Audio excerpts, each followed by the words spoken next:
Coming up next on Union Label is a conversation with Donna Steele, a real woman of steel.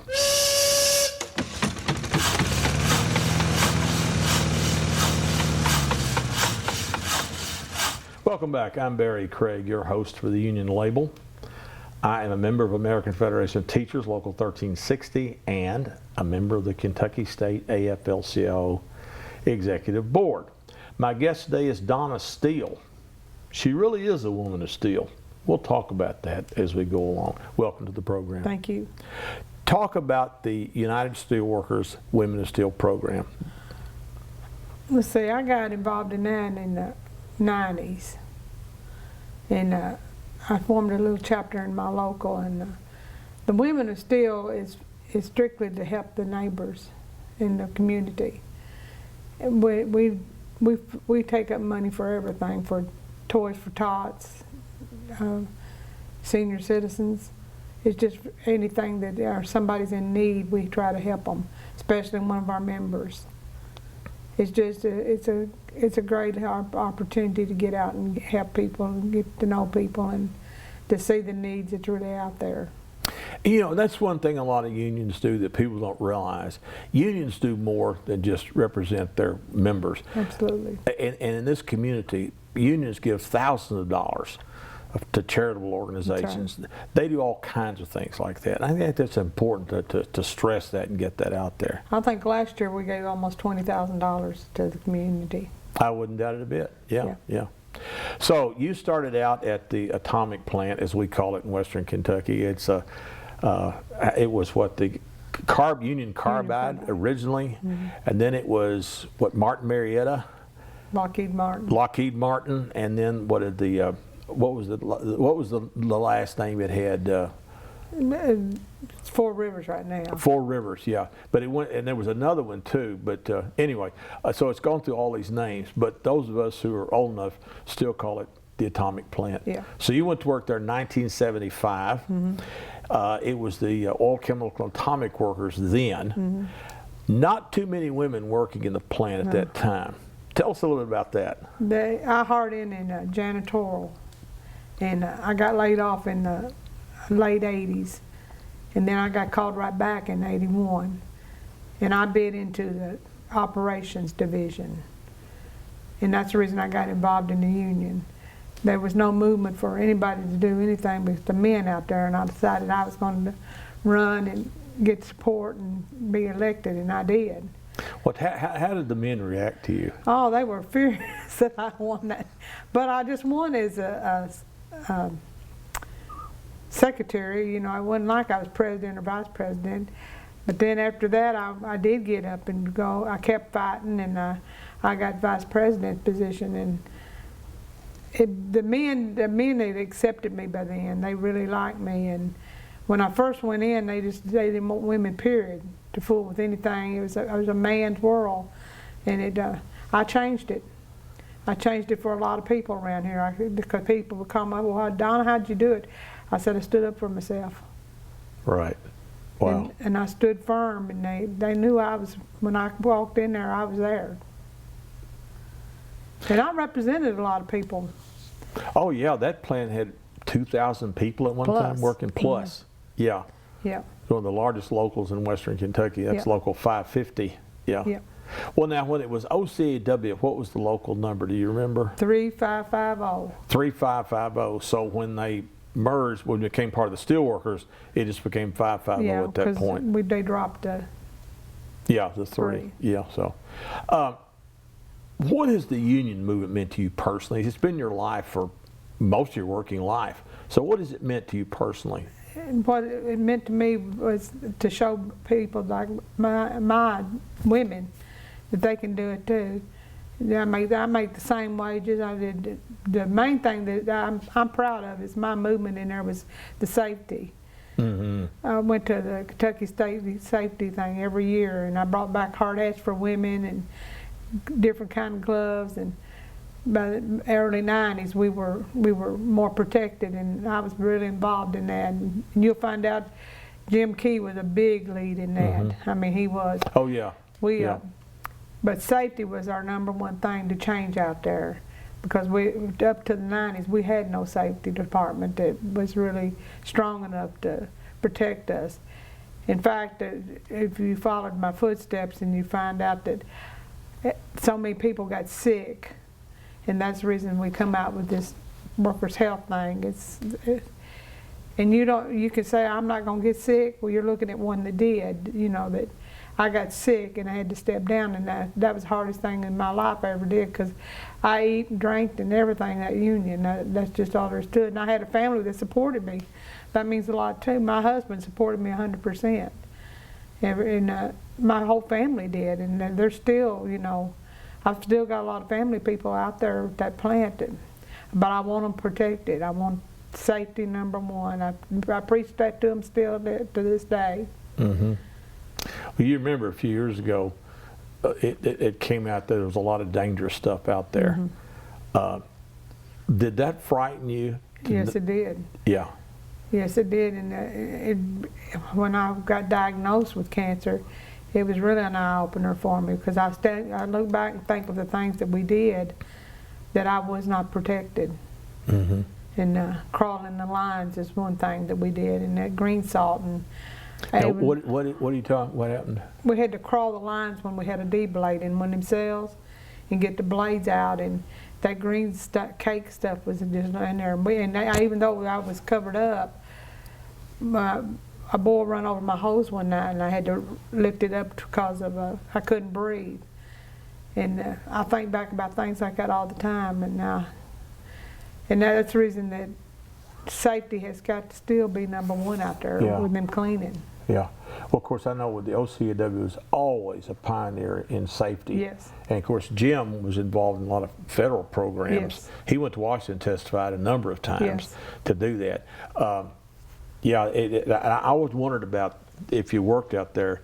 I mean, this stuff is it's mysterious. Mm-hmm. You know, it's radiation. Yeah. And it doesn't kill you. Sometimes it kills you all at once, but a lot of times it just lingers. Mm-hmm. And it develops it. And of course, then the federal government came up with that program is that program still around? Yes. Yeah. Yes. And talk a little bit about that. Were you involved in the program? At the beginning, yes. Yeah. Yeah. Yeah. It was Leon Owens, mm-hmm. Jim Key, and myself. I thought so. Yeah. Yeah. And it basically, there were a certain number of cancers, and if you got one, you were compensated several $1,000s. If memory serves. They have expanded it now for more cancers and more hearing's in there and different things like that. Yeah. Parkinson's in there now. Really? Yeah. We got several that got Parkinson's, and it's a list of things that they have expanded it to. Mm-hmm. But I'm gonna tell you something. The money ain't nothing. That money's not even worth having if your health goes. Oh, that's true. That's absolutely true. And you were diagnosed with esophageal cancer, mm-hmm. but you're in remission now? Right now I'm in remission. Yeah, yeah. So, again, you know, unions take it on the chin these days from politicians mm-hmm. and from the general public. So what would you say to an anti-union politician? And there's a lot of them in Kentucky. I tell him I don't have time for him, for number one. And that if he wanted our votes around here, he needed to be involved in the union movement. That's good advice. That's good advice. So you hired in as just a plant worker, and then you ran for secretary. I run for recording secretary. Recording secretary, and you won that. And you won that in the '80s, early '80s. Okay. And then the next election come up in 4 years. I run for vice president, and I won that. And then after that, I work with some good men now. I'm telling you, I work with great men. I had Leon Owens and David Fuller were mm-hmm. presidents, and they pulled me right along. And plus, the men and women like me in the plant. I hope they still like me because they really supported me and loved me. And Jim was always our safety position in the union. Mm-hmm. But when I had to take the president position the last time, I got sick, and I appointed Jim Key as my vice president because the president quit on us, and I appointed Jim as my vice, and that was probably the best thing I ever did. But then I got sick, and I had to write a letter and step down, and I appointed Jim as president to the end of my term. What do you think is the secret to success for a good union officer? I think that you got to realize that it's not just one way. I think there's labor and management's got to work together to make it succeed. And I think that was my position all the way through, and that's the reason that I survived like I did. And till the end, I was still, you know, we would sit down and talk about stuff and work it out, most of them out, instead of going to arbitration and doing all that. But I believe with all my heart that you got to work together. And you know, back in the day when that plant was going strong, there was a lot of industry in Western Kentucky. General Tire in Mayfield, probably as large as the atomic plant. You had Ingersoll Rand in Mayfield. That's a big plant. Here in Paducah, there was a lot of industry here, and it was union. And I really wonder about young people these days. You know, back when I'm 73, but when I graduated from high school, you could either go to college or you could go to one of these plants and work.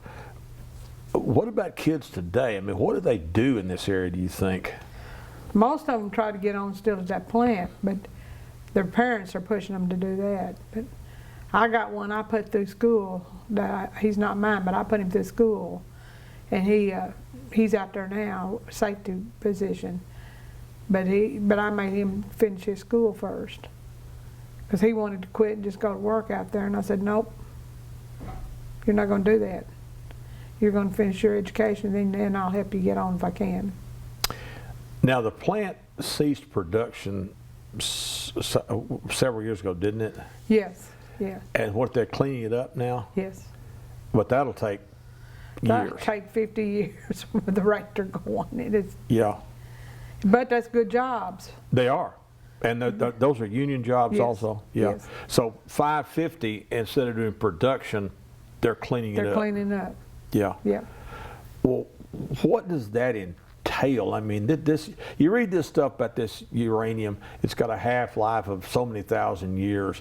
How do you clean this up? You dig it up, put it in barrels, and that's how they're doing it right now. And you bury the barrels or dig it up? They're sending the waste away from here. And I don't know if it's where they're sending it now, but they're sending it away from here. And they're sending the big stuff now out of the buildings. But they've got 1 or 2 buildings already down to the ground and cleaned up. How many acres did that plant cover, do you remember? Oh my gosh. It was a huge facility. 100-something acres, I was going to say, in that whole area around there, but it was gigantic. So this machinery that's contaminated, I mean, what are they doing with it? They'll send it out there and see if they can decon it. If they decon it, they can use it other places, but if they can't, they'll break it down and barrel it. And bury it someplace? Yeah. Wow. Yeah. Well, I remember, and I'm sure you do too, there was a place they called Drum Mountain. Yeah, I was involved in that. Tell us about that. Oh my God. I didn't think they'd ever get that cleaned up because they had so many drums. But they eventually got it all cleaned up and they succeeded. But I worry about that because I don't think they were protected right. Yeah. What was in the drums? Green salt. Now, what is green salt? Oh, I wish you hadn't asked me that. Is it enriched uranium? It's just the people you say I could eat that, and you know, they can't. I tell you. No. People thought it was harmless. Oh yeah, they wouldn't. Them older people wouldn't believe me for nothing on that. You know, when finally we proved that it would harm them, and most of them's dead from all of it now. Yeah. There's very few people that worked in that stuff that are still alive. Harb was one of them. Yeah. Now, who is that? Now, James Harbison. right. Well, yeah. Well, I remember a man named, what was his name? He was contaminated, and he kept trying to blow the whistle on. They wouldn't pay any attention to him. I'm having a senior moment. Anyway, but he was he tried to alert people to the danger of this plant. And you remember what I'm talking about? No. I can't remember when it was. Anyway, but the guys that came out, and of course safety. You're safety first is what you say. Yeah. But boy, that in that place, it really was. Safety, they didn't take safety serious till around the 90s. I can tell you that. I was out there in it. So, when that converter shop was gone, they didn't protect them people. When we were running them cells, they did not protect them people up until the early 90s. Yeah. Then that's when we even had to fight for coveralls. If you heard tell about that, we didn't even have our coveralls. We had to, we wore our own clothes, and we fought for coveralls in negotiations. So That was before me, but they did. They fought for coveralls because they didn't want to wear their clothes home, because some of them, and now a lot of them think that the reason their wives are get cancer is because of that. But that, you know, coveralls of all things, we had to fight for them to provide us coveralls. So you would go out there just wearing clothes, Yeah. and you'd have that stuff all over you, Yep, and you'd take it home with you. that's right. And I worked in janitorial. Finally, I started wearing my coveralls, you know, and they got us some coveralls, and most women would dress out and wear the coveralls. But I remember it. And hard hats was another thing. They just had men's hard hat, and they wouldn't stay on a woman hardly. And so we finally got women's hard hats in out there so that they'd fit right, and gloves for smaller hands, and because all they have is them big old. Right. Wow. Yeah. But we got that through the safety network, you know. That's how we did it. A lot of people say, well, people just go up there and play, but we didn't. We went to find the newest safety equipment that we could bring in that plant to make so people would wear it.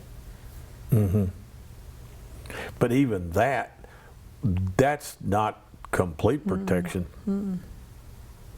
I mean, that's not like dust from machinery. I mean, this stuff is radioactive. We wore respirators when we would crawl the lines in the air filter, you know, coveralls. But that's the only place we wore them. We just wore a respirator.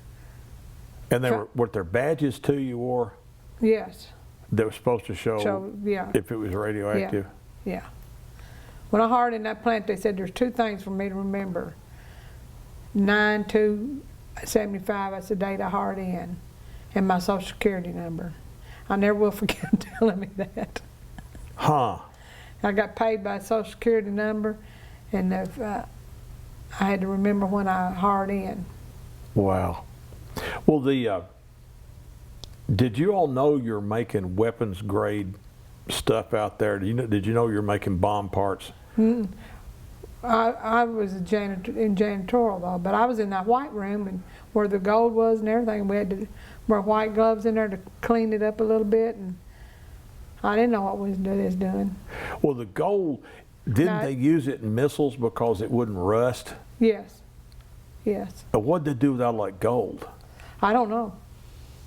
That was a quite thing, and I have no idea what they did with it. Wow. Yeah, I remember reading about that, about the gold. I think they sent it to Fort Campbell. I'm not sure. Really, there was some facility at Fort Campbell, because I remember when that program came out, that there was Portsmouth and Paducah and Oak Ridge, of course, and then Fort Campbell had some kind of secret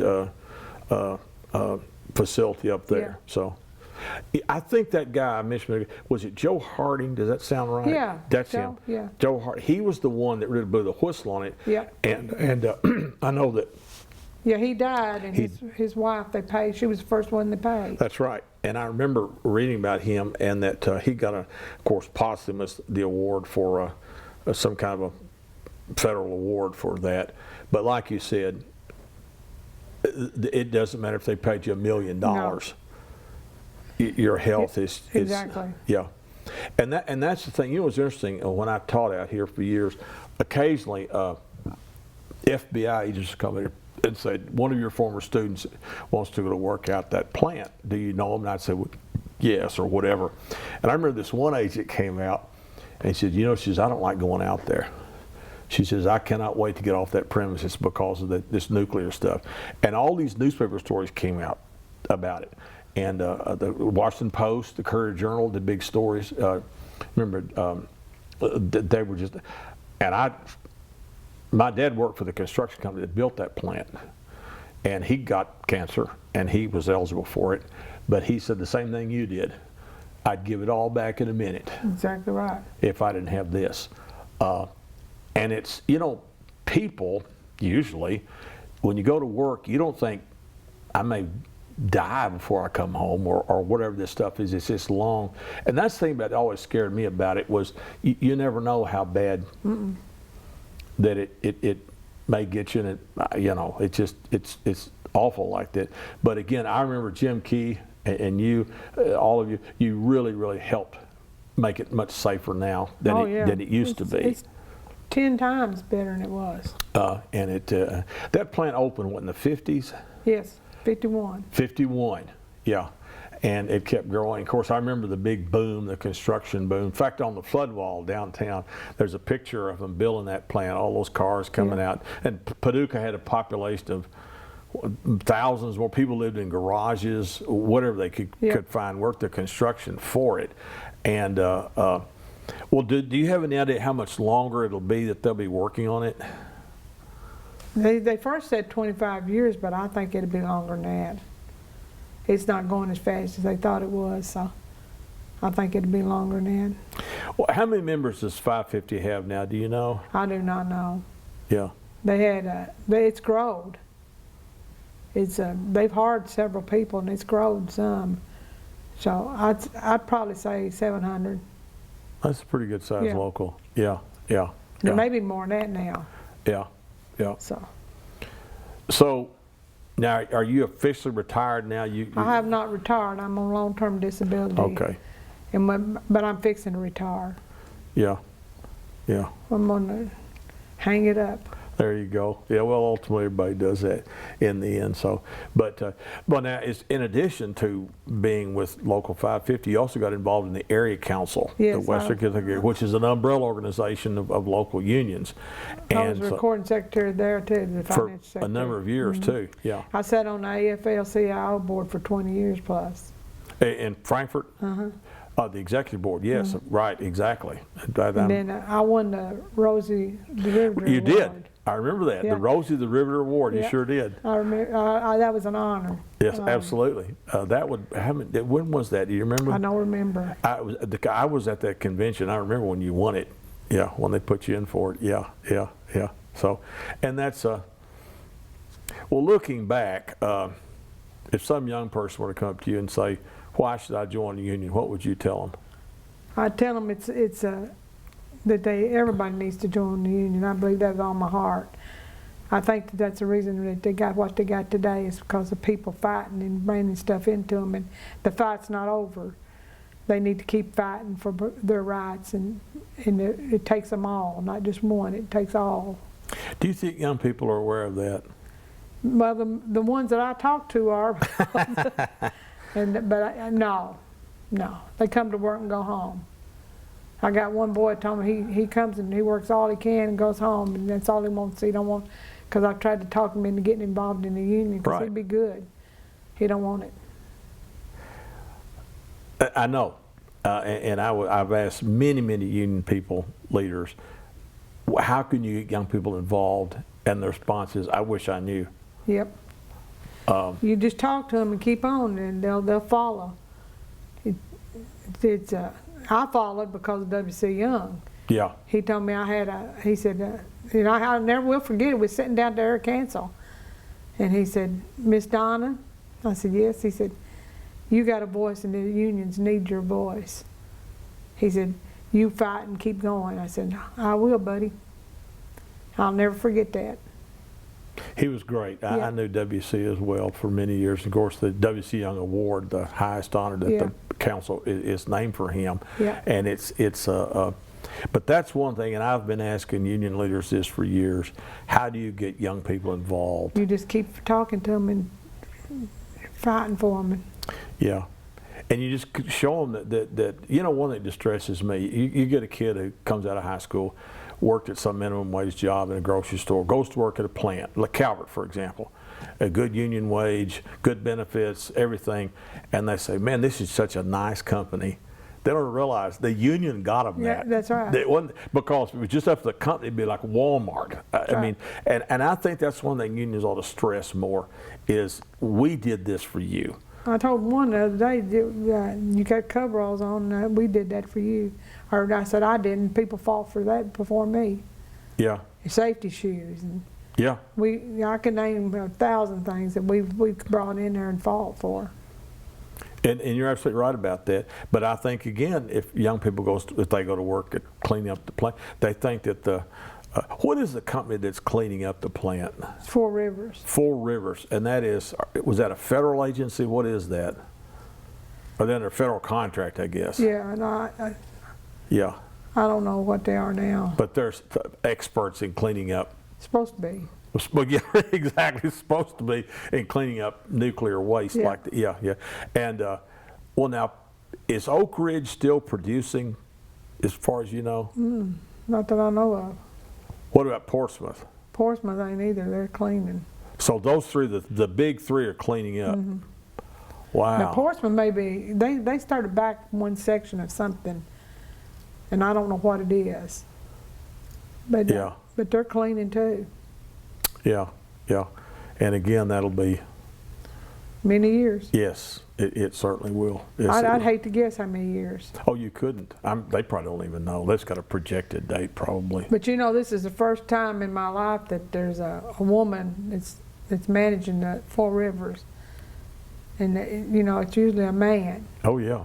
And Marina, and she come in there, and then I met with her, and we were working good together. Do you consider yourself a pioneer? Yeah. Yeah. Well, you are. You are. And it's amazing. And again, I think that's another thing. If you're a woman, you realize that these at one time this was a man's world. Yeah. Industry was. Yeah. And how many women came at your plant, General Tire, all these other plants, and of course the president of the AFL-CIO, Liz Schuler, is a woman. Yep. And I'm sure 50 years ago, no one would have dreamed of that. No, Lord, no. So times have changed, and you helped it change. I think I did, yeah. Oh, I know you did. I think I had a big part in it. I'm certain that you did. So we're out of time. Okay. Thank you for coming by. Thank you. And thank you all for joining us. I'm Barry Craig. My guest today was Donna Steele, a true woman of steel. And we'll see you next time.